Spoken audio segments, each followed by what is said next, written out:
Hi, fifth graders. I am so sorry it's taken me so long to get these videos to you.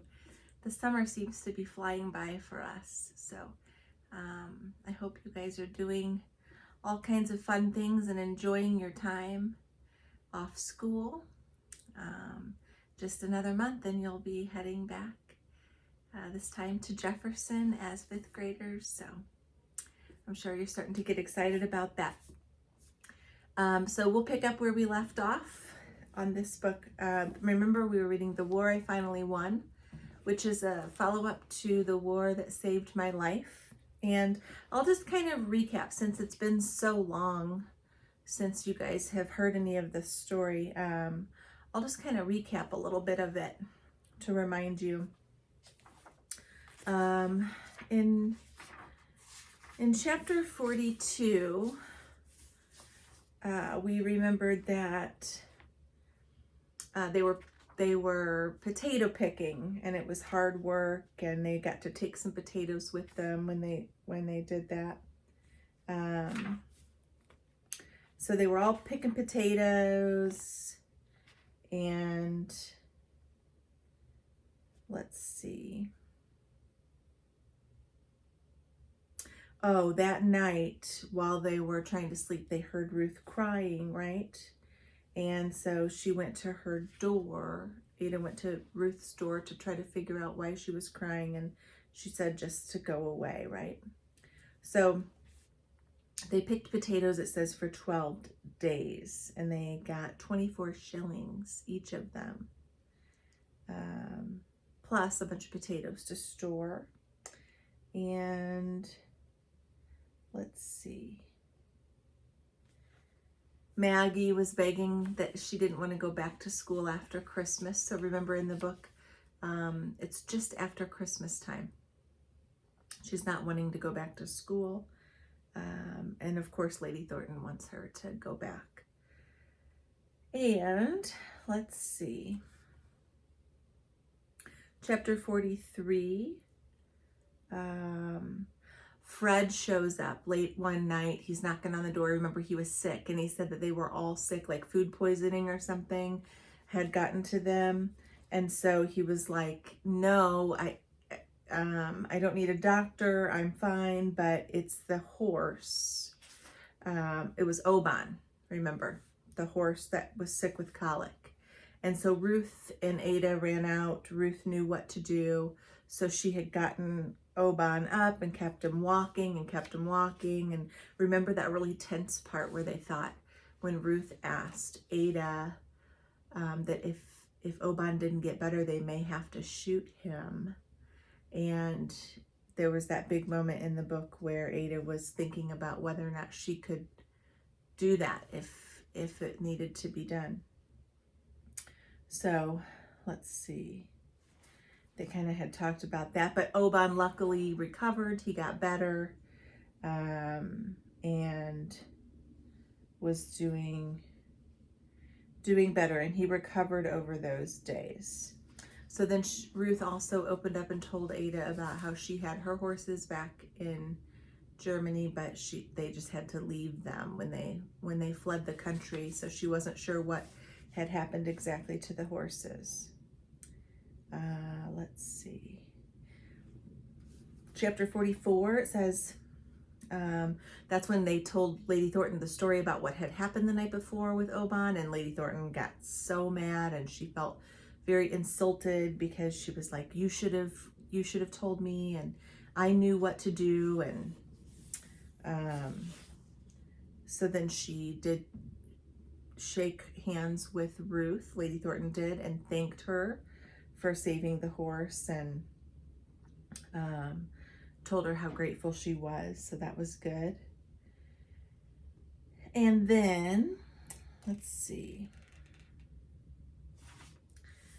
Ada kind of tells Lady Thornton about how she thinks that Ruth needs horses the way that Ada needs horses. So then the big thing that happened too is Ruth had received the letter from her mother telling her that her grandmother had passed away. Obviously, she's really sad about that. So Ruth and I, this chapter ends with this, and then we'll be all caught up. Ready? Ruth and I rode out together on Oban and butter in the brisk October wind, only walking for now until we really know how well he is, Ruth said. Walking was cold, but I agreed. We went up the hill and stared at the white-capped sea. I wished Maggie were here with us. Let's ride through the village, I said. You can now. Ruth smiled, and she rubbed Oban's neck. Let's not push our luck out that far. I studied her, calm as always. I'm so sorry about your gran, I said. Ruth nodded and said, you would have liked her. It was nearly time for Ruth's examinations. Nights now, she worked math problems in front of the fire. She and Susan discussed maths using words I'd never heard of. Algorithm, interpolation, optimization. When I asked Susan to explain them, she couldn't do it in a way that I could understand. And I said, there's just no end to the things I don't know. The whole world's like that, Lady Thornton spoke from the depths of her wing chair, full of things we don't understand. I hadn't expected her to be listening, and I said, ladies like you understand everything. Lady Thornton said, you of all people should know better, when it's you who's been teaching me how to cook. And here's Susan with her Oxford degree, and me half taught by an undereducated governess. My own ignorance shames me. I had been showing Jamie how to knit a washcloth. I set down the needles to stare at Lady Thornton. And I said, Susan says ignorance is nothing to be ashamed of. At your age, perhaps, Lady Thornton said. Not so much at mine. I never thought of Lady Thornton as being ashamed of anything. I never thought of anyone besides myself feeling ashamed. Susan can't ride like you can, I said, and you're better at the WVS. Thank you, said Susan. We all have our strengths, Lady Thornton said. Most of us also have our weaknesses. You've traveled, I continued. Susan hasn't. You said you'd been to Dresden. Across the room, Ruth raised her head. Yes, Lady Thornton said, it's a beautiful city. It was, Ruth said. I don't think it's beautiful anymore. I knew about the part of the world I grew up in, Lady Thornton said, looking directly at me. You knew about the part that you grew up in. Now we both know more. When the weather became cold enough, Mr. Elliston slaughtered our pig club pig. He cut it up into pieces and salted down the bacon and ham. I expected Jamie to be sad, but he wasn't. He helped with the butchering and said that he needed to learn how to do it. Mr. Elliston loved teaching Jamie. On Pig Day, Susan roasted pork chops and invited everyone from the farm to feast. We roasted potatoes too, and parsnips and carrots. We made rich gravy from the pork fat in the pan. Ruth, of course, didn't eat pork, but Mrs. Elliston brought her a piece of lamb, and Susan roasted it for her in a separate pan. In between the pig feast and Christmas was Jamie's 8th birthday. I went to the shops with my shillings, but I didn't find anything. Anything that I wanted to buy him anyway. So I saved my sugar and butter rations and made him some toffee. Fred gave him a spade and Lady Thornton a book. Susan pulled off the best gift. She found a pair of actual rubber boots, secondhand, but still sound. New rubber boots weren't being made because of the war. No more cold, wet feet for Jamie. Farmer's boots, he said when he saw them. Proper farmer's boots. They were a little too big, but that was good. Susan stuffed the toes with rags and said if we were lucky, he could wear them for a few years.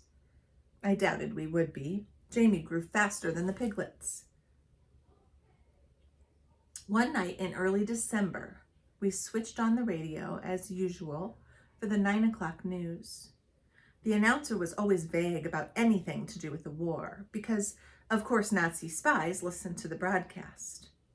He'd say things like, "Bombs fell in parts of London today," or "A mid-sized city was hit by bombs." This time he said specifically that Japan had attacked the United States at a place called Pearl Harbor. They had also attacked a British colony called Singapore. The United States and Britain had declared war on Japan.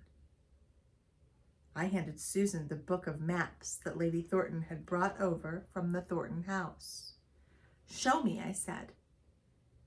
Pearl Harbor was in Hawaii, a group of islands far out in the ocean. Singapore was an island near Japan. It was hard to imagine that such small islands were worth fighting for. "England is a small island," Susan said. Germany and Japan were allies. So Germany declared war on the United States. The United States declared war right back. Unimpressed, Susan shook her head. "Might be useful," she said, "having the Yanks on our side." Lady Thornton sniffed. "One hardly supposes they were going to side with Hitler. Did you think we'd win this war without the Americans? I didn't." Jamie's eyes lit up. "So now we win?" Susan said, "Not yet." Chapter 46. Christmas was coming. I dreaded it. I asked Susan, "Can't we go somewhere?" We were chopping veg for stew. He looked up at me in amazement. "Where? How?" No one was supposed to travel for fun because of the war. Big posters at the train stations read, "Is your trip really necessary?" "Anywhere," I said. "Away from here." The cottage was full of gloom and darkness and memories of Jonathan. "Maybe we could visit your family," I suggested. "Your brothers and your dad. It would be like having cousins. Cousins and a grandfather." Susan shuddered. "Ooh, not on your life. I wish that was a good idea, but it's actually a very bad one." She set down her knife. "I know you don't understand," she said, "but I think someday you will. My family truly hates me for things I can't change. I wish they didn't, but they do."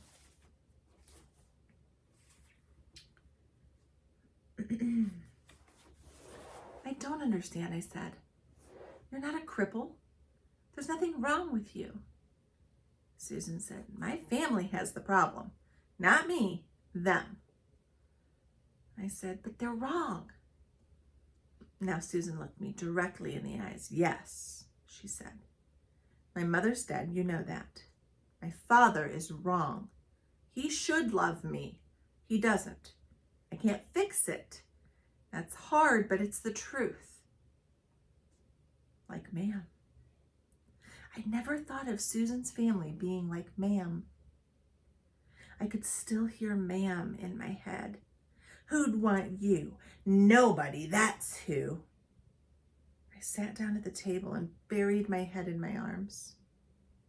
Jamie barged through the back door. "I'm gonna kill Persnickety for Christmas dinner," he announced, "since she's too old to lay eggs. Ada, why are you crying?" I lifted my head half an inch. I said, "Because Susan's father doesn't love her, and our mother didn't love us." Jamie snorted. "Of course she does," he said. He slung his arm around Susan's neck. "You do love us, don't you?" Susan kissed him. "I do," she said. "I love you both very much." That was the second time she'd said she loved us.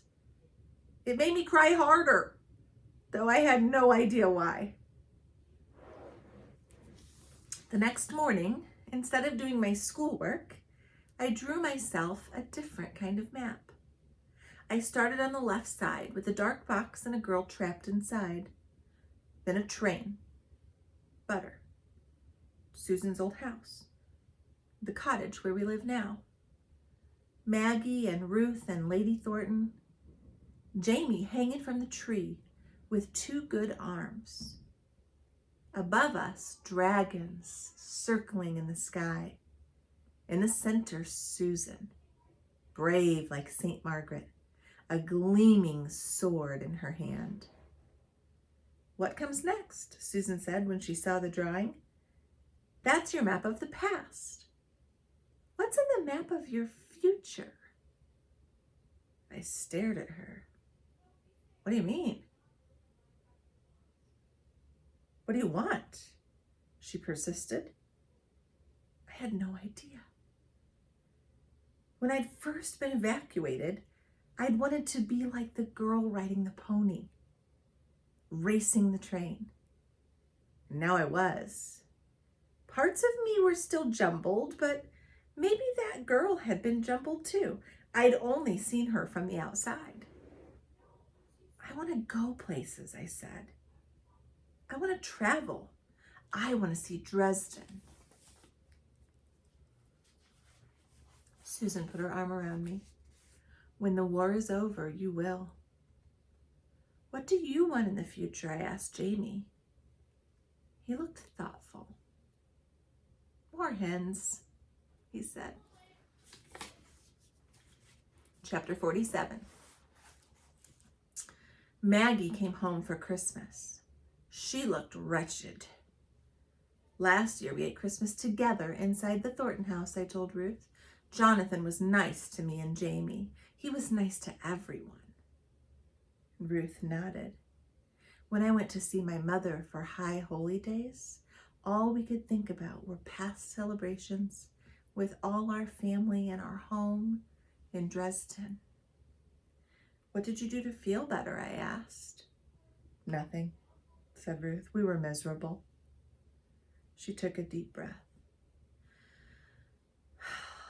"It's better to be miserable together than miserable apart, I suppose." "I suppose too." We tried to be cheerful. Maggie and Jamie and I cut down a lovely Christmas tree, much bigger than the ragged one I'd cut the year before.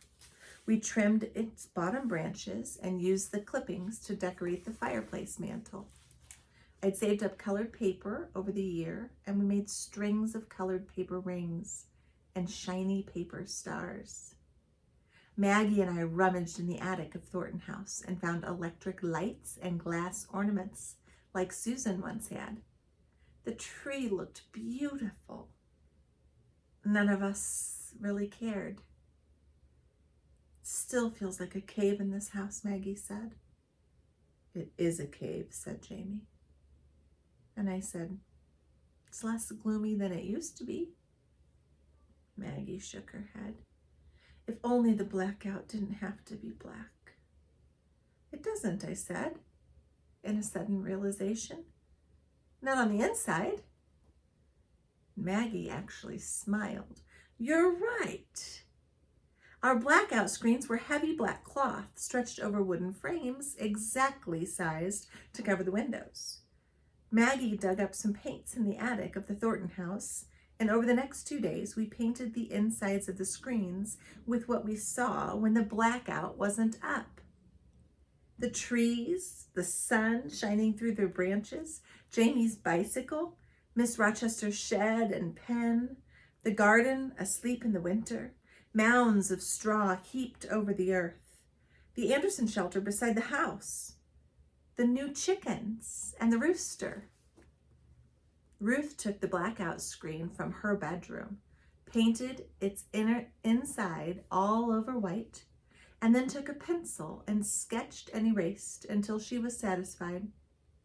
Then she painted what she'd drawn: a stone path, flowering trees, and a bed of tulips bursting with color. "My home in the spring," she said. "The home I used to have." She smiled at me. "It's silly to do so much work for only a short time."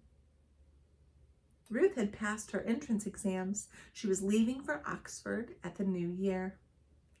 But it pleases me to see this view again. We'll keep it, I said to her. You'll visit. We tried hard to be cheerful, but it didn't take. I felt sad and anxious. Maggie was twitchy, and Lady Thornton and Susan just sank into the gloom. Lady Thornton's head cold didn't help. We skipped church Christmas Eve. Lady Thornton said she didn't feel up to it. Susan, who never liked church anyhow, decided to stay home with her, and Maggie wanted me to meet Lord Thornton's train, which was supposed to arrive at the same time the service started. He'd have to walk to the house. The village didn't have a taxi anymore. You can go to church, Ada, Jamie, Susan said. I'm staying with Mum, Jamie said. She was not our mom. I decided to walk with Maggie to the station. Ruth wanted to know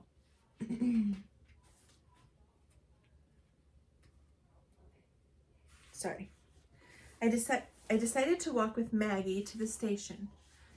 Ruth came too. This house feels horrible, she said, pulling her scarf from around her face. I'm glad I'm Jewish, if this is Christmas. This isn't Christmas, Maggie said. Ruth slid her arm around Maggie and she said, I know. Trains usually ran late in the war, but this one arrived early. We got to the station just in time to see Lord Thornton, tall and wide in his thick overcoat, step out of the carriage. Another man, equally muffled, came after him, and then a woman in a heavy black coat and headscarf. Ruth screeched. She threw herself at the man and woman. She clung to them and actually sobbed. The woman pressed Ruth into her bosom, murmuring words that I did not understand, and the man put his arms around them both. German words. They were her mother and father. I watched the three of them hug and kiss each other. No one I knew hugged or kissed with such enthusiasm. Lord Thornton embraced Maggie and me, but he seemed incredibly sad. Even when he smiled at Ruth, he looked tired. Not that Ruth noticed. She chattered away in German. She pulled her mother over to me, put her hand on my arm, and said something that made her mother beam at me and kiss me square on the lips before I could duck. My mother says thank you, Ruth said. Thank you for what? I didn't know how to respond. A total stranger kissing me? I looked at Ruth. What's German for you're welcome? I asked. Bitte, Ruth said, smiling. Bitte, I repeated. Ruth's mother smiled and kissed me again. Why is she thanking me? I asked.